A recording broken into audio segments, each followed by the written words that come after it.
बिल्कुल, और ये तस्वीर हम आपको दिखाएंगे, लेकिन आपको बता दें रूस और यूक्रेन के बीच जारी युद्ध तीसरे दिन में है। चौथे दिन और भी बड़ा हमला हो सकता है। बात बहुत आगे बढ़ चुकी है। ब्रिटेन समेत 28 देशों ने यह साफ कर दिया है कि वो यूक्रेन को हथियारों की सप्लाई करेंगे। यूरोपियन देश चेकिया ने यूक्रेन को 30,000 pistol, 7,000 assault rifles, 3,000 machine guns और स्नाइपर राइफल्स भेजे हैं। वहीं अगर बेल्जियम की बात करें, बेल्जियम ने यूक्रेन की सेना को 2,000 मशीन गन, 3,800 टन फ्यूल भेजा है। वहां पर यूरोपियन यूनियन का दफ्तर भी है ब्रसल्स में। उसके अलावा नेदरलैंड्स की बात करें, 200 एयर डिफेंस रॉकेट्स की सप्लाई करने वाला है। वहीं फ्रांस, स्लोवाकिया, चेक रिपब्लिक, जर्मनी, अमेरिका, आप किसी भी देश का नाम ले लीजिए, तमाम बड़े देश हैं, सारे देश यूक्रेन को आर्म सप्लाई कर रहे हैं। तो ये कहीं ना कहीं जो शय की बात हो रही थी वो मिल रही है इन देशों की वजह से। स्पेन ने ब्लैक सी में फाइटर जेट्स तैनात कर दिए गए हैं। उधर नेदरलैंड्स और डेनमार्क ने दूसरे नाटो देशों में अपने सैनिक भेज दिए हैं। अमेरिका के 90,000 जो सोल्जर्स हैं,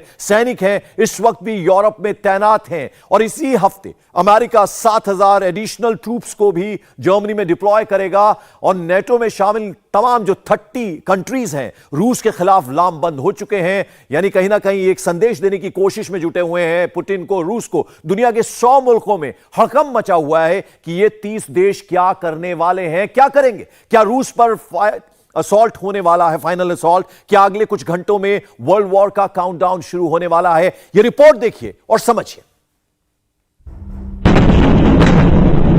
पुतिन के बम रूस के मिसाइल रुकने का नाम नहीं ले रहे।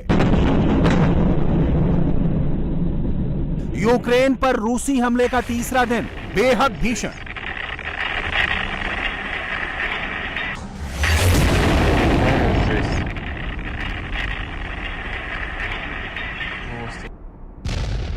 हर 5 मिनट में एक धमाका। हर धमाके के बाद तबाही का मंजर, चारों तरफ अफरा तफरी।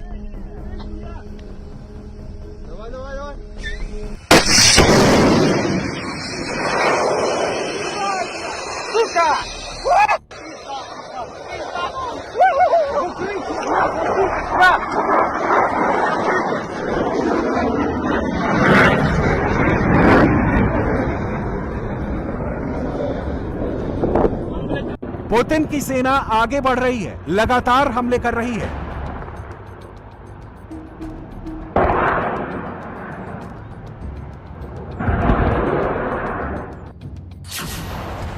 यूक्रेन का दावा है कि उसने रूस के 3500 सैनिकों को मार गिराया है, 102 टैंक्स तबाह कर दिए हैं, 536 रूसी आर्मर्ड व्हीकल्स बर्बाद कर दिए हैं, 14 फाइटर जेट्स उड़ा डाले हैं, 8 रूसी अटैक हेलीकॉप्टर को नष्ट कर डाला है। रूस का दावा है कि उसने यूक्रेन के 821 मिलिट्री इंफ्रास्ट्रक्चर को खत्म कर दिया है। इनमें 14 मिलिट्री एयरफील्ड्स हैं, 19 कमांड पोस्ट, 24 S-300 और anti aircraft missile system, 48 radar stations, 7 combat aircraft और हेलीकॉप्टर, 87 यूक्रेनी टैंक सब तबाह कर दिए हैं। मगर असली लड़ाई अब बस शुरू ही होने वाली है। काउंटडाउन चालू हो चुका है। नाटो ने अपने इतिहास में पहली बार डेडली रिस्पांस फोर्स युद्ध के मैदान में उतार दी है।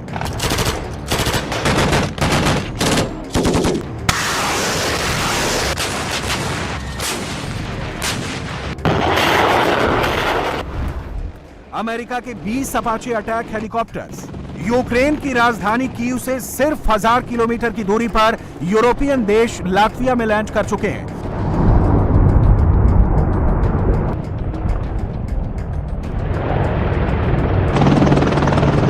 12,000 अमेरिकी सैनिक यूरोप पहुंचने वाले हैं। 7,000 अमेरिकी सैनिकों को कुछ घंटे पहले ही एक्टिवेट कर दिया गया है।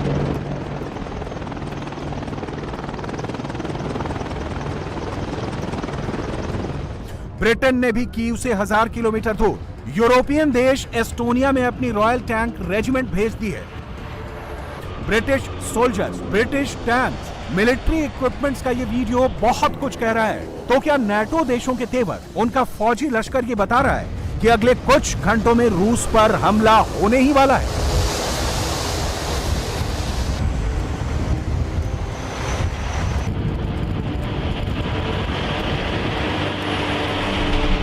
रिपोर्ट्स के मुताबिक रूस के लिए नाटो ने वेट एंड वॉच की पॉलिसी अपनाई है, मगर पुतिन को घेरने वाला प्लान एक्टिव हो चुका है और इस प्लान का नाम है रिस्पॉन्स फोर्स।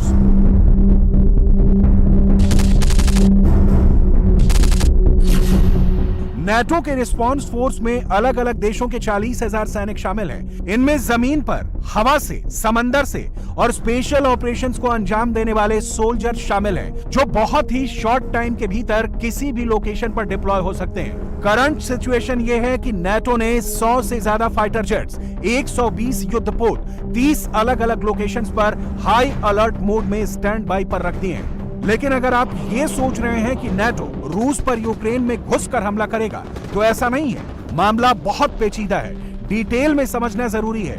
एक एक डिटेल आपको देंगे। पहले ये समझिए कि इस वक्त नेटो की डिप्लॉयमेंट किन किन लोकेशंस पर है।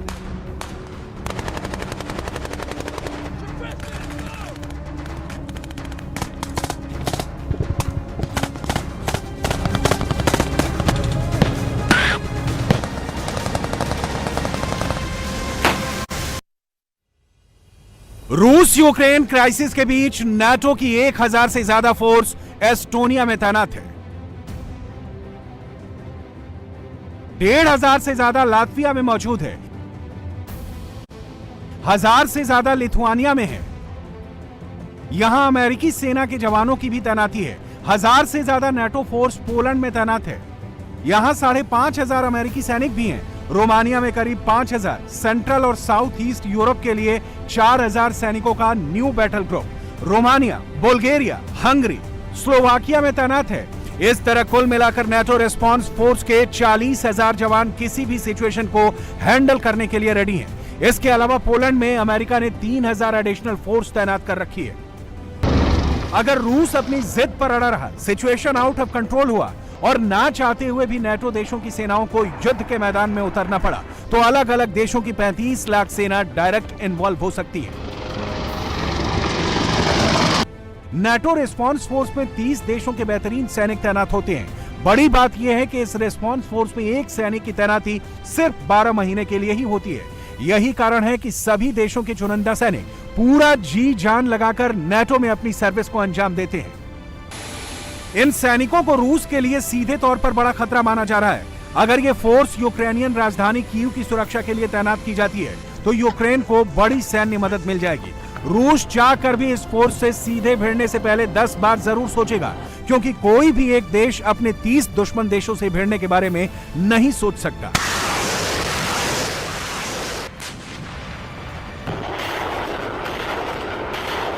इस वक्त सिचुएशन यह है कि यूक्रेन और रूस की सेनाएं आमने सामने खड़ी हैं। पहला हमला उधर से होता है तो कुछ सेकंड के भीतर ही दूसरा हमला इधर से होता है।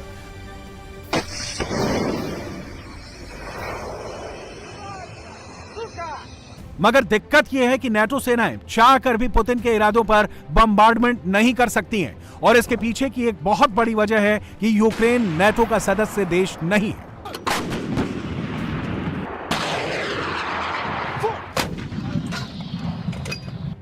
नेटो यानी नॉर्थ अटलांटिक ट्रीटी ऑर्गेनाइजेशन 30 देशों का समूह है, जिसमें Belgium, Canada, Denmark, France, Iceland, Italy, Luxembourg, Netherlands, Norway, पुर्तगाल, यूनाइटेड किंगडम, अमेरिका जैसे देश शामिल है। और नेटो की सेनाएं तब तक इस युद्ध में डायरेक्ट इन्वॉल्व नहीं हो सकती जब तक रूस किसी नेटो देश पर हमला न करे। यही वह वजह है कि फिलहाल अलग अलग देश यूक्रेन की सेना को सिर्फ सैन्य मदद दे रहे हैं। अमेरिका लगातार हथियारों की सप्लाई भेज रहा है, आगे भी भेजेगा। नीदरलैंड्स की तरफ से यूक्रेन को 200 स्टिंगर मिसाइल्स भेजे गए हैं। पोलैंड ने बड़ी संख्या में आर्टिलरी एमुनेशन और लाइट मोर्टार्स का ऑफर दिया है। ब्रिटेन और 25 अन्य देशों के बीच यूक्रेन को और मानवीय सहायता के साथ साथ हथियारों की सहायता देने पर भी सहमति हो गई है, और यह लिस्ट लंबी है। हथियारों से यूक्रेन की मदद इसलिए भी जरूरी है क्योंकि रूस के हमले में उसे भारी नुकसान हुआ है, और नेटो देश इसलिए यूक्रेन को कमजोर नहीं होने देना चाहते, क्योंकि कई नेटो देशों का बॉर्डर या तो यूक्रेन से मिलता है या रूस से मिलता है या फिर दोनों से मिलता है। रूस की सेना बड़ी संख्या में यूक्रेन के सैनिकों को बंधक बना रही है। यूक्रेन लड़ तो रहा है लेकिन बेबस है। आज ही यूक्रेन के राष्ट्रपति ने भारत के प्रधानमंत्री से बात करके मदद मांगी है। सिक्योरिटी काउंसिल में भारत से पॉलिटिकल सपोर्ट की उम्मीद जाहिर की है। भारत पहले दिन से कह रहा है युद्ध नहीं होना चाहिए। मोदी और पुतिन की बातचीत में भी मोदी ने क्लियर मैसेज दिया कि हर समस्या का हल बातचीत से हो। संयुक्त राष्ट्र में भी भारत ने यही मैसेज दिया, लेकिन रूस तो मनमानी पे अड़ा है, किसी और लाइन लेंथ पर चल रहा है। The situation is in danger of spiraling into a major crisis. We express our deep concern over the developments which, if not handled carefully, may well undermine the peace and security of the region. We call for immediate de-escalation and for refraining from any further action that could contribute to a worsening of the situation. India has consistently advocated at the United Nations the need for peaceful settlement of disputes in accordance with international law. More than 20,000 Indian nationals, including students, are located in different parts of Ukraine, including in its border areas. We are facilitating the return of all Indian nationals, including students, as may be required. We believe that the solution lies in sustained diplomatic dialogue between the concerned parties. In the meantime, we strongly emphasize the vital need for all sides to maintain international peace and security by exercising the utmost restraint. संयोग देखिए, पहले Ukraine के राष्ट्रपति ने मोदी से बात का message tweet किया और फिर कुछ ही सेकंड के भीतर ही भारत में रूसी दूतावास की तरफ से ये ट्वीट आया। रूस ने कहा कि 25 फरवरी को वो यूएनएससी में भारत के इंडिपेंडेंट और बैलेंस्ड पोजीशन को एप्रिशिएट करता है और यूक्रेन पर भारत से लगातार बात करते रहने का भरोसा देता है। यूक्रेन कोशिशें तो बहुत कर रहा है, लेकिन रूस जिस रफ्तार में हमले तेज कर रहा है, जितनी तेजी से सारे साजो सामान अलग अलग दिशाओं में सड़क मार्ग से, रेल मार्ग से यूक्रेन की तरफ भेज रहा है, उससे यही लग रहा है कि पुतिन झुकने वाले नहीं है। अब किसी के भी दिमाग में पहला सवाल यही आएगा कि आखिरकार ऐसा क्या है जिसने पुतिन को इतना आग बबूला कर रखा है। रूसी सेना 3 दिनों से लगातार सुबह और शाम हर 5 मिनट में यूक्रेन के कोने कोने में मिसाइल और गोले क्यों दाग रही है? रूस ने हमला किया क्यों? वो नाटो और यूक्रेन के रिश्तों के इतने खिलाफ क्यों? जवाब यूक्रेन और रूस के बॉर्डर में है।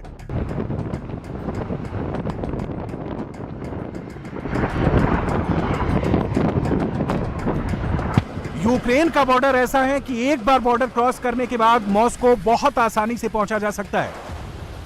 यूक्रेन में नाटो का आना या नाटो में यूक्रेन का शामिल होना रूस को इसलिए बर्दाश्त नहीं है क्योंकि अगर एक बार नाटो यूक्रेन में आ गया तो रूस आसानी से नाटो की गिरफ्त में आ जाएगा। रूस बाहरी ताकतों से अपनी रक्षा करना चाहता है। पश्चिमी देश रूस पर चढ़ाई ना करें, इसके लिए पुतिन किसी भी हद तक जाने के लिए रेडी है।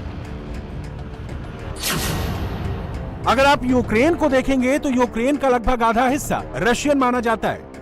उदाहरण के तौर पर क्रीमिया 90% रशियन है, यानी रूसी भाषा बोलने वालों की संख्या क्रीमिया में करीब करीब 90% है।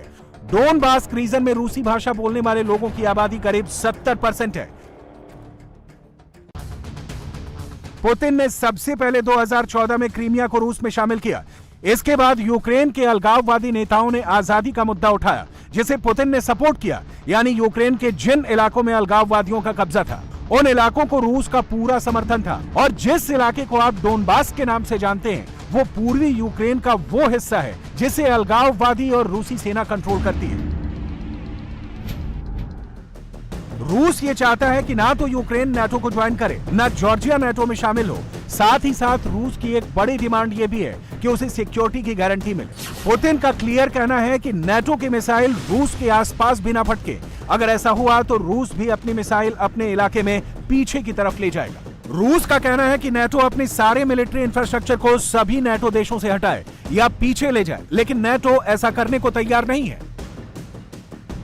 इंटरेस्टिंग बात यह है कि यूक्रेन का नाटो ज्वाइन करना असल एजेंडा है ही नहीं।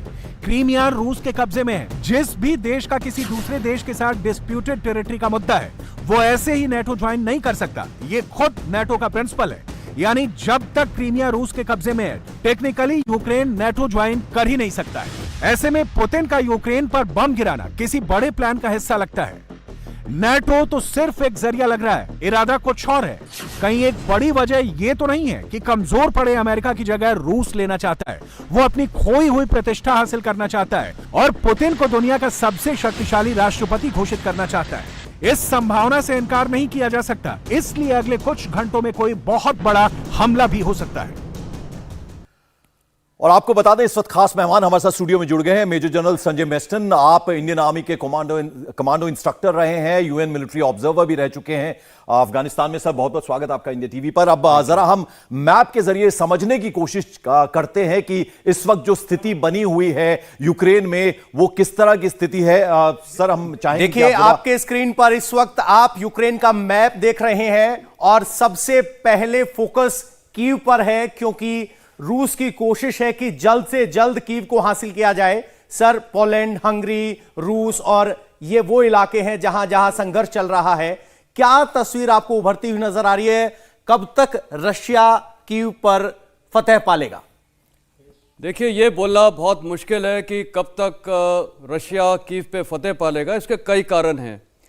देखिए, मैंने कल भी कहीं बताया था कि जिस प्रकार अभी हालात हैं, अभी क्या है कि fighting in built up area चल रहा है, और बिल्ट अप एरिया में आमूमन तौर पे जो रियर गार्ड ट्रुप्स होते हैं, जैसे भारतीय सेना में भी जब हम लड़ाई के लिए जाते हैं फॉरवर्ड में, तो रियर एरिया सिक्योरिटी के लिए प्रोटेक्शन के कुछ ट्रुप्स होते हैं, और अभी कुछ मेन ट्रुप्स भी इस इलाके में वापस आ गए होंगे।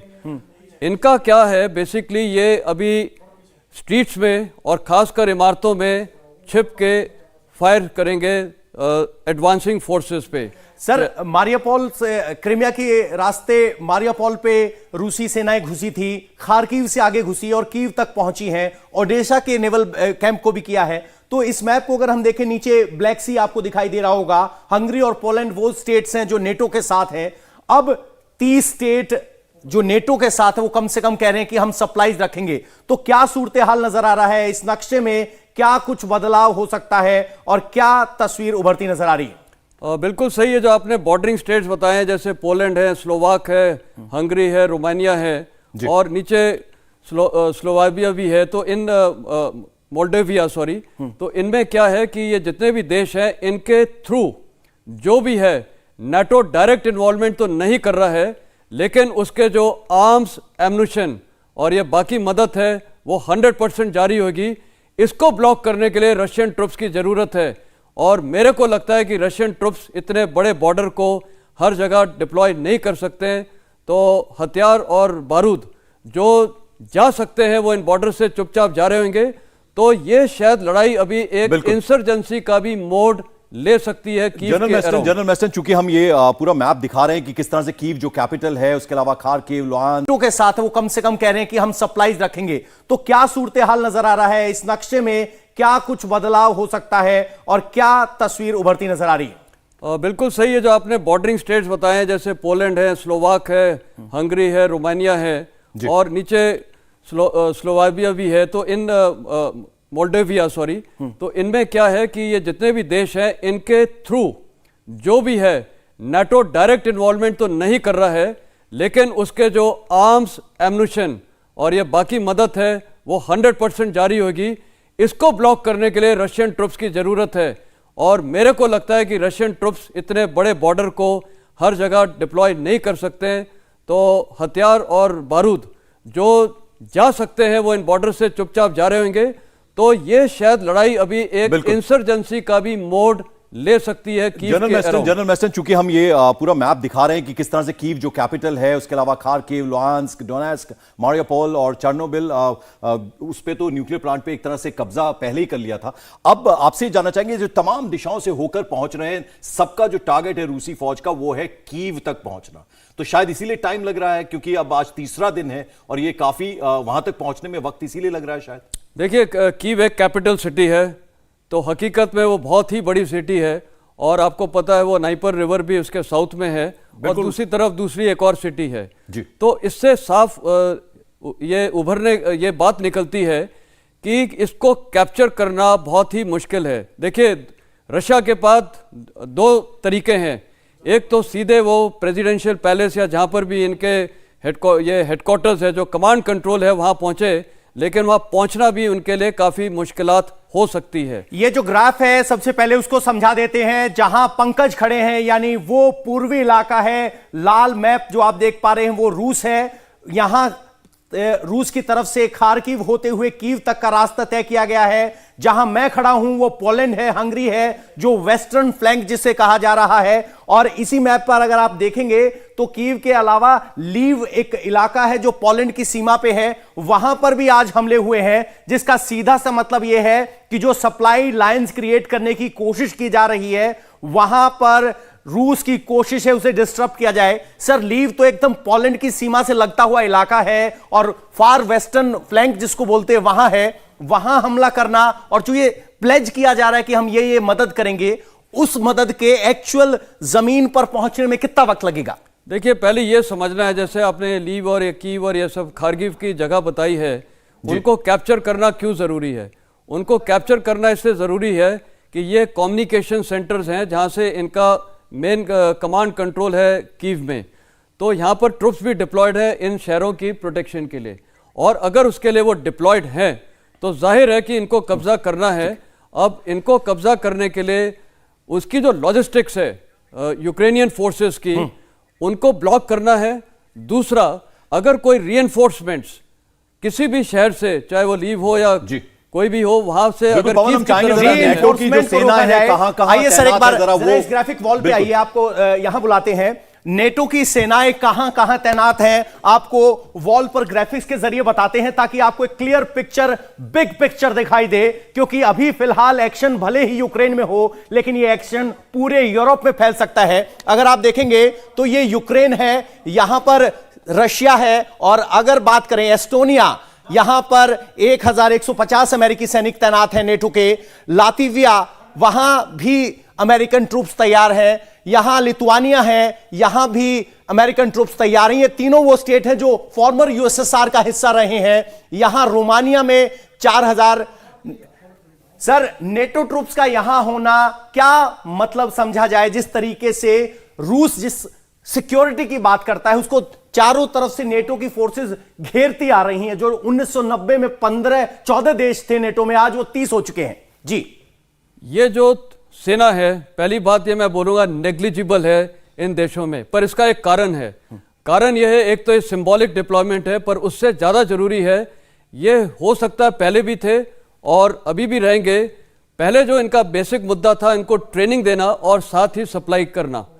अभी भी ये जो है, ये एक मोरल बूस्टर के तौर पे है, पर ज़्यादा से ज़्यादा ये क्लैंडस्टीन तरीके से हथियार, एम्यूनिशन और जो सपोर्ट है वो यूक्रेनियन ट्रुप्स को पहुंचा रहे होंगे। और वो देखिए, यूएस को और वेस्टर्न अलाइंस को, ये नाटो को पता था ये लड़ाई 100% छिड़ेगी, इसीलिए उन्होंने इसका बंदोबस्त किया था। लेकिन नाटो डायरेक्ट इन्वॉल्वमेंट इस पर नहीं हो रही है और ना वो होगी। और जनरल मैसन, कहीं ना कहीं जो रशिया है, उसे पुतिन को भी ये बात मालूम है, वो कहीं डिस्टर्बेंस नहीं करेंगे। वो उनका टारगेट जो है सिर्फ यूक्रेन है, कीव है, उस तरफ वो नहीं बढ़ेंगे। जहां जहां ये अभी नेटो की जो फौज है वो तैनात है, वहां वो एंट्री नहीं करेंगे। वो इसलिए नहीं बढ़ेंगे क्योंकि उनको पता है कि फिर वहां रिस्पॉन्स होगा। क्योंकि एज पर दी नाटो चार्टर, अगर किसी भी उनके नाटो वाले देशों पे हमला करेगा तो उसका रिस्पॉन्स होगा। तो इसीलिए उनको भी पता है कि हमने एंटर नहीं करना है। तो एक बार ये देख लेते हैं कि नेटो की रिस्पांस फोर्स क्या है, किस तरह से एक्टिव हुई है। ग्राफिक्स के जरिए आपको समझाते हैं। नेटो की रिस्पांस फोर्स एक्टिव है, जैसा कि सर ने कहा, सिंबॉलिक है, लेकिन 30 देशों की बेहतरीन सैनिक तैनात हैं। और सबसे बड़ी बात, नेटो का आर्टिकल 5 कहता है कि आर्टिकल 5 के तहत एक पर हमला यानी सब पर हमला।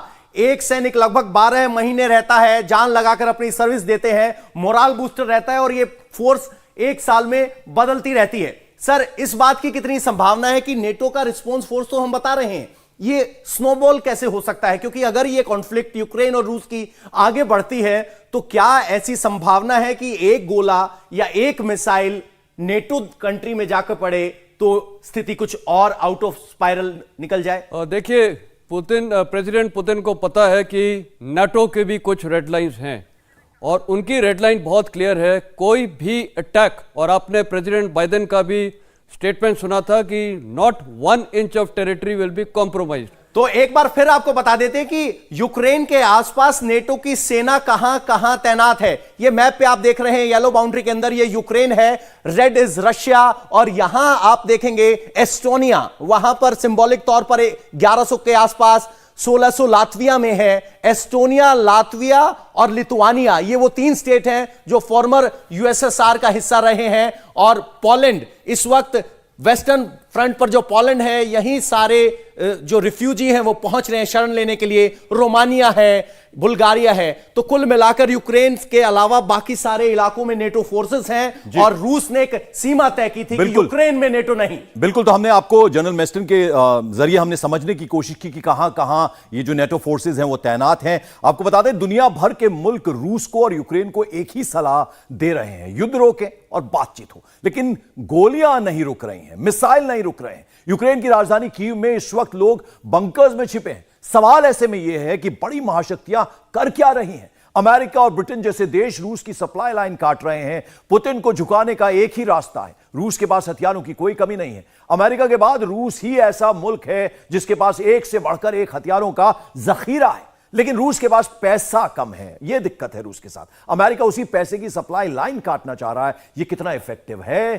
क्या पुतिन इससे कहीं डर जाएंगे, झुक जाएंगे? पैसे के रास्ते युद्ध रोकने का चांस कितना है? इस रिपोर्ट में ये जो तमाम सवाल हैं, इनके जवाब हैं।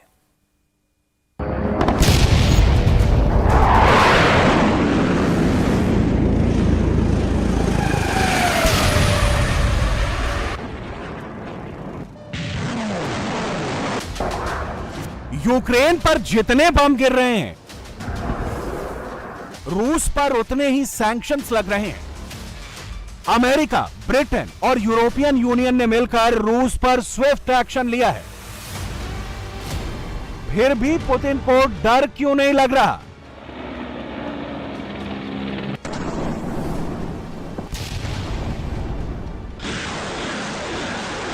रूसी सेना यूक्रेन पर दनादन गोले दाग रही है। रूसी टैंक और रॉकेट लॉन्चर कीव को मटियामेट करने के लिए शेलिंग कर रहे हैं। पुतिन के बॉम्बर कीव को टारगेट करके बम गिरा रहे हैं।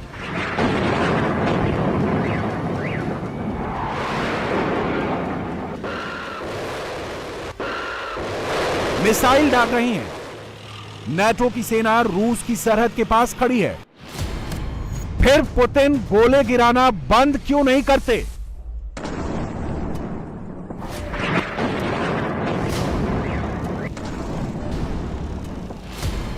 पुतिन की डेयरिंग का राज क्या है?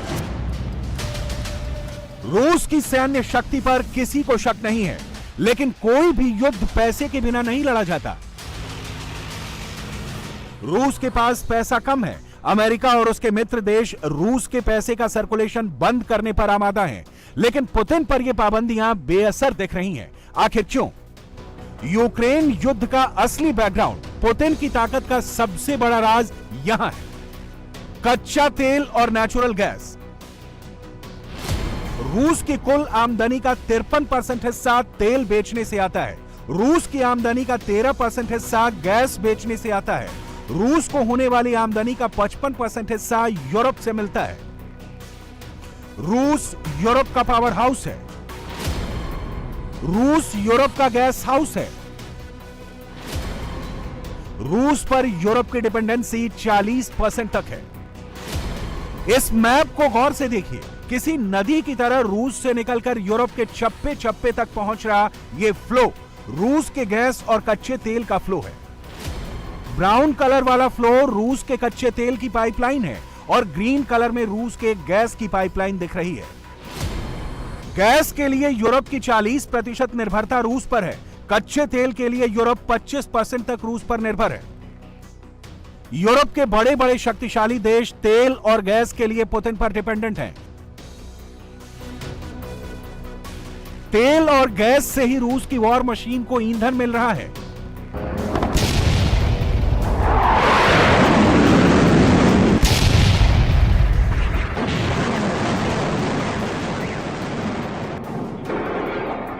यूक्रेन युद्ध में यूरोप के खिलाफ तेल और गैस पुतिन का सबसे बड़ा हथियार है।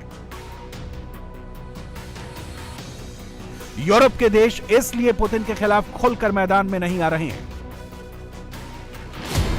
जर्मनी की गैस जरूरतों का 49% हिस्सा रूस से आता है। इटली अपनी गैस जरूरतों का 46% गैस रूस से मंगाता है। पोलैंड अपनी जरूरत का 40% गैस रूस से खरीदता है। फ्रांस में 24% गैस की सप्लाई रूस से होती है। बुल्गारिया अपनी जरूरत का 77% गैस रूस से लेता है। ये तो हुई यूरोप के बड़े देशों की बात। यूरोप के छोटे देश तो पूरी तरह से रूस पर ही डिपेंडेंट है। North Macedonia 100%, Bosnia Herzegovina 100%, Moldova 100%, Finland 94%, Latvia 93% तक गैस के लिए रूस पर निर्भर है। यानी रूस अगर गैस और तेल देना बंद कर दे तो यूरोप में एनर्जी क्राइसिस शुरू हो जाएगी। पूरी दुनिया में पहले ही क्रूड के दाम $100 प्रति बैरल के ऊपर जा चुके हैं। रूस से सप्लाई लाइन कटते ही तेल और गैस की कीमतों में आग लग जाएगी। रूस ने 24 फरवरी को यूक्रेन पर पहला बम गिराया। उसी दिन रूसी सेना की टैंक डिवीजन ने मूवमेंट शुरू किया।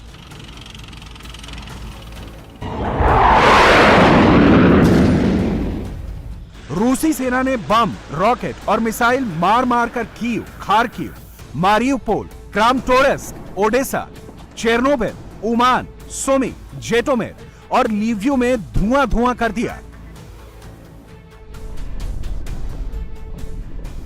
वॉर जोन में अकेले यूक्रेन रूस से लड़ रहा है। पीछे से अमेरिका और उसके मित्र देश पुतिन को घेर रहे हैं। युद्ध शुरू होने के 12 घंटे के अंदर अंदर अमेरिका और G7 देशों ने रूस पर आर्थिक पाबंदियां लगानी शुरू कर दी। रूस पर जो पाबंदियां लगाई गई हैं, उनमें सबसे बड़ा एक्शन रूस को स्विफ्ट सिस्टम से अलग करना। क्या है स्विफ्ट सिस्टम? क्या स्विफ्ट से डरेंगे पुतिन? स्विफ्ट एक ग्लोबल फाइनेंशियल ट्रांजैक्शन सर्विस है। दुनिया भर के हजारों बैंक और वित्तीय संस्थाएं इसका इस्तेमाल करती हैं। रूस भी विदेशी कारोबार के लिए स्विफ्ट का इस्तेमाल करता है। स्विफ्ट सिस्टम से रूस को अलग करने का मतलब है रूसी बैंकों के लिए विदेशी व्यापार को सपोर्ट करना मुश्किल हो जाएगा। रूस को स्विफ्ट से बाहर निकालना फाइनेंशियल वर्ल्ड में न्यूक्लियर बम गिराने जैसा है। 2012 में यह पाबंदी ईरान के खिलाफ लगाई गई थी, जिसके बाद ईरान को तेल बेचने से होने वाली कमाई बंद हो गई थी। पुतिन पर स्विफ्ट एक्शन का प्रस्ताव ब्रिटेन के बोरिस जॉनसन ने रखा। अमेरिका के जो बाइडेन ने इसे सपोर्ट किया। G7 ने इसे अप्रूव किया और इस तरह पुतिन पर स्विफ्ट एक्शन स्टार्ट हो गया। लेकिन रूस पर यह पाबंदी लगाना इतना आसान नहीं है। यूक्रेन में पुतिन की डेयरिंग इस बात का सबूत है। पुतिन ने अमेरिका और उसके मित्र देशों के इस एक्शन के बारे में पहले से सोच रखा है। पहली बात तो यह कि रूस को एक झटके में स्विफ्ट से अलग करना आसान नहीं है, ना ही ऐसा किया जा रहा है। दूसरी बात यह कि इस पाबंदी का नुकसान अमेरिका और जर्मनी को भी होगा, क्योंकि वहां के बैंक भी रूसी बैंकों के साथ बड़ा कारोबार करते हैं।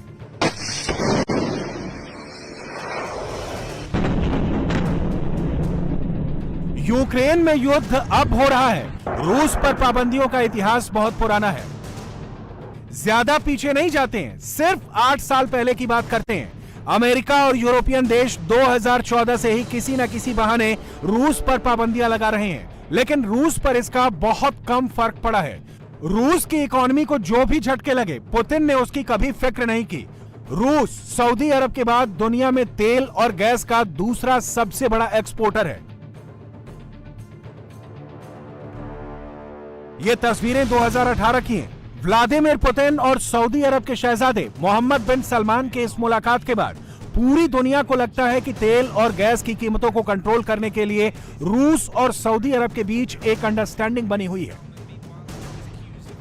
सऊदी अरब के किंग सलमान बहुत कम देशों की यात्रा करते हैं, मगर वो भी पुतिन के मेहमान बन चुके हैं। अमेरिका कभी नहीं चाहेगा कि रूस और सऊदी अरब एक होकर तेल और गैस की कीमतों को कंट्रोल करें, मगर युद्धकाल में इसे रोक पाना मुश्किल है।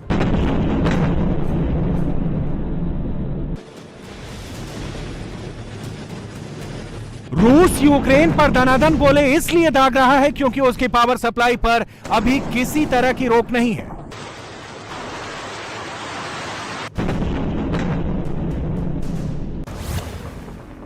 दो महीने में ब्रेंट क्रूड के दाम 25% तक चढ़ चुके हैं। यूक्रेन पर रूस के हमले के दिन कच्चे तेल का भाव $100 के ऊपर चला गया। रूस के तेल निर्यात पर पाबंदी से दाम और बढ़ सकते हैं। इसीलिए रूस के ऑयल एंड गैस एक्सपोर्ट पर अभी तक ना तो अमेरिका ने कुछ कहा है, ना G7 ने कुछ कहा है और ना ही नेटो ने उस पर कोई कमेंट किया है। यहां तक कि स्विफ्ट सिस्टम से रूस को अलग करने के प्रस्ताव में भी तेल गैस एक्सपोर्ट का कोई जिक्र नहीं है। वजह यह है कि रूस को घेरने के लिए बनाई गई कोई भी स्ट्रेटजी अमेरिका और यूरोप के हितों को भी चोट पहुंचाएगी। यूक्रेन का साथ देने की शपथ खाने वाले जो बाइडेन यूक्रेन में भयंकर युद्ध छिड़ने के बाद भी अपनी सेना नहीं भेज रहे हैं, मदद के नाम पर पैसे और छोटे हथियार दे रहे हैं। कारण यह है कि बाइडेन भी पुतिन से सीधे टकराने से बच रहे हैं। यूरोप के देश भी अपना हित देख रहे हैं। अब इसका पैसे वाला एंगल समझते हैं। 2014 की पाबंदियों से पहले अमेरिका का रूस से ट्रेड 30 अरब डॉलर का था। यूरोपियन यूनियन के देशों के साथ रूस का ट्रेड 300 अरब डॉलर का था। 2014 की पाबंदियों के 2 साल बाद रूस के साथ यूरोप का ट्रेड 200 अरब डॉलर का रह गया। 2 साल बाद ट्रेड फिर से बढ़ने लगा। अब दोबारा पाबंदियां लगाने से यूरोप को बड़ा नुकसान होगा। इसीलिए रूस पर पाबंदी लगाने में सफलता की लिमिटेड पॉसिबिलिटी है। रूस की इकोनॉमी को नुकसान होगा तो यूरोप भी नहीं बचेगा। तेल गैस के दाम बढ़ेंगे तो अमेरिका पर भी असर होगा। बहुत कम लोग जानते हैं कि रूस गेहूं का भी सबसे बड़ा निर्यातक है। यूक्रेन गेहूं का 5वां सबसे बड़ा निर्यातक है। रूस और यूक्रेन का युद्ध लंबा खिंचा तो अंतर्राष्ट्रीय बाजार में गेहूं की कीमतें भी बढ़ सकती हैं। इसमें चीन का भी एक एंगल है। यूक्रेन युद्ध में रूस का खुलकर साथ दे रहा चीन अब रूस से गेहूं खरीद रहा है। पिछले 7 साल से चीन रूस से गेहूं नहीं खरीद रहा था, लेकिन इसी फरवरी में उसने रूसी गेहूं की खरीद बहाल कर दी। चीन ने रूस के लिए ट्रेड विंडो खोल रखा है। शी जिनपिंग और पुतिन की दोस्ती पहले से कहीं ज्यादा गहरी दिख रही है। पुतिन के पास हमेशा यह ऑप्शन होगा कि वो चीन के रास्ते कारोबार कर लें या चीनी कंपनियों की आड़ में वो इंपोर्ट एक्सपोर्ट करना शुरू कर दें। ऐसे में अमेरिकी पाबंदियों का इफेक्ट खत्म हो जाएगा। पुतिन के पास रास्ते हैं, मगर ऐसा भी नहीं है कि अमेरिका कुछ नहीं कर सकता। जो बाइडेन के पास दुनिया की सबसे बड़ी फोर्स है। अमेरिका के पास सबसे घातक हथियार हैं। नेटो जैसा मिलिट्री ऑर्गेनाइजेशन है जो चारों तरफ से रूस की नाकेबंदी कर सकता है। अमेरिका G7 का भी मुखिया है। Britain, France, Germany, Italy, Canada और ऑस्ट्रेलिया जैसे एलाई के साथ मिलकर अमेरिका पुतिन के चारों तरफ लंबा फंदा बना रहा है। यूक्रेन के युद्ध में रूसी सेना के सामने सिर्फ यूक्रेन की सेना है। यूक्रेन के नागरिक सिविल डिफेंस की सेकंड लाइन बना रहे हैं। अमेरिका और नाटो ने अपनी सेना को फिलहाल यूक्रेन युद्ध से दूर रखा है, लेकिन पर्दे के पीछे पैसे वाली लड़ाई जारी है। अमेरिका और ब्रिटेन ने रूस पर कड़े प्रतिबंध लगाने का ऐलान किया है। अमेरिका और ब्रिटेन ने रूस के दोस्त बेलारूस पर भी प्रतिबंध लगाए हैं। अमेरिकी राष्ट्रपति ने VEB और रूसी मिलिट्री बैंक को बैन कर दिया है। डॉलर में बिजनेस करने की रूस की क्षमता को सीमित किया जा रहा है। पाबंदियों के बाद रूस यूरो, पाउंड और येन में भी बिजनेस नहीं कर पाएगा। अमेरिका में रूसी एलीट क्लास के परिवारों पर भी पाबंदियां लगाई जा सकती हैं। यूरोपियन यूनियन के देशों में रूसी संपत्तियां फ्रीज होनी शुरू हो गई हैं। ब्रिटेन ने रूस के 5 बैंकों और 3 अरबपतियों पर बैन लगा दिया है। यूरोपीय फाइनेंस मार्केट में रूसी बैंकों की पहुंच को कम किया जा रहा है। जर्मनी ने नॉर्ड स्ट्रीम 2 गैस पाइपलाइन शुरू करने की प्रक्रिया रोक दी है। यूक्रेन की लड़ाई के पीछे पैसा है। जब तक रूस के पास तेल और गैस का पैसा आता रहेगा, उसकी सप्लाई लाइन को काटना मुश्किल ही नहीं बल्कि नामुमकिन होगा। रूस के तेल, गैस और गेहूं के एक्सपोर्ट पर बैन का मतलब होगा इनकी कीमतें आसमान छू जाना, जो अमेरिका और यूरोप के मार्केट को भी अरबों डॉलर का नुकसान पहुंचाएगा। आर्थिक पाबंदियां दोधारी तलवार हैं। पाबंदियों से रूस को घाटा होगा तो पाबंदियां लगाने वालों को भी नुकसान होगा।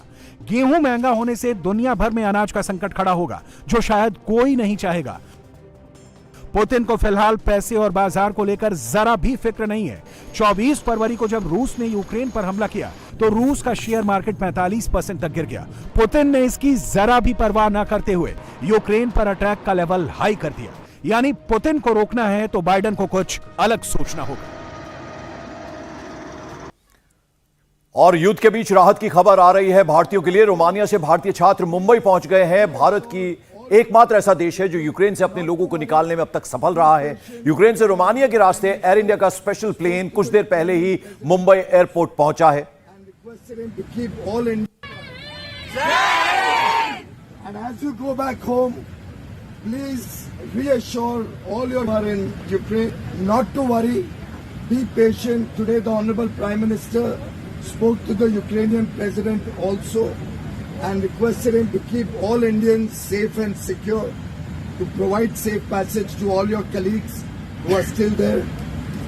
The Russians have also promised to help evacuate all our Indian nationals. So I would urge all of you, be very strong and give that strength to all your other friends who are still in Ukraine.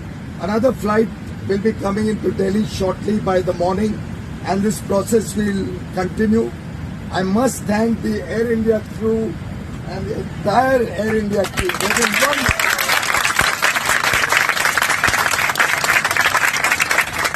And that is what the true spirit of nationalism is. यही भारत की ताकत है और इसी ताकत को हमको उन सब बच्चों को देना है जो अभी वहां पे है। और आप सबका तहे दिल से प्रधानमंत्री नरेंद्र मोदी जी की तरफ से बहुत बहुत स्वागत। आप सब सुरक्षित हैं, हम उसके लिए भगवान से धन्यवाद करते हैं और यहाँ भी आपकी सब सुविधाओं के इंतजाम किया गया है, आपको किसी प्रकार का कोई कष्ट नहीं होगा। Welcome back to the Motherland.